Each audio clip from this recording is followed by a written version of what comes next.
একদিন সবাই মিলে প্ল্যান করলাম ঘুরতে যাব মেট্রো রেলে। মেট্রো রেলে আমি এখনো উঠিনি বললেই চলে। তো ফার্স্ট স্টেশনে ঢুকলাম, দেন লিফটে করে উঠলাম টিকিট কাটার জন্য। আমি, আমার বাচ্চা এবং আমার সাহেব, আমরা ফুল ফ্যামিলি।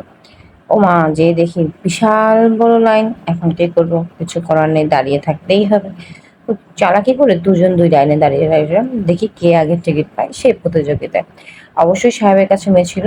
দেন টিকিটটা হাতে পেলাম, এই যে হলো টিকিট, মেট্রো রেলের টিকিট। আমরা যাবো মতিঝিলে। ট্রেনে উঠে পড়লাম খুব তাড়াতাড়ি। ট্রেনে ছিল প্রচণ্ড ভিড়, বসার কোনো স্কোপ ছিল না, কোনো সিট ছিল, খালি ছিল না। দেন ওঠার সাথে সাথে মেট্রো রেল চলা শুরু করলো, সেই স্বপ্নের মেট্রো রেল। চড়বো চড়বো, ঘুরবো ঘুরবো করে ঘোরা হয় না, অবশেষে উঠলাম। মেট্রো রেল চড়ছে, আমার বাচ্চাটা চলছে, আমার বাচ্চাটা দেখছে কিভাবে কি হচ্ছে না হচ্ছে, ভালোই লাগছে।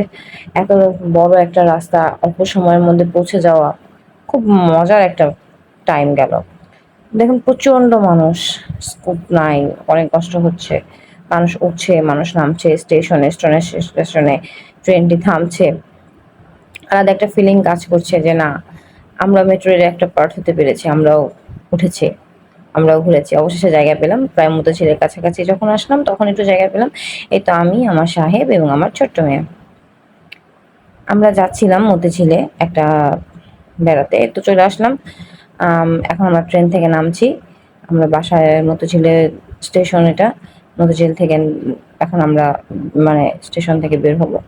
লিফটে করে নামছি। এখনো কিন্তু কার্ডটা আমি জমা দিইনি, কার্ডটা আমার কাছেই আছে। এখন আমরা এই কার্ডটা, যে কার্ডটাতে আমরা ট্রেন মেট্রো রেলে উঠেছি, সেই কার্ডটা এখন জমা দিয়ে বের করব। এই যে হলো সেই কার্ডটা, সেটা এখন জমা দিতে হবে এবং সেটা জমা দিতে হবে একটা মেশিনে। মেশিনে আপনি পাঞ্চ করলেই গেটটা অটো খুলে যাবে, দেন আপনি বের হতে পারবেন।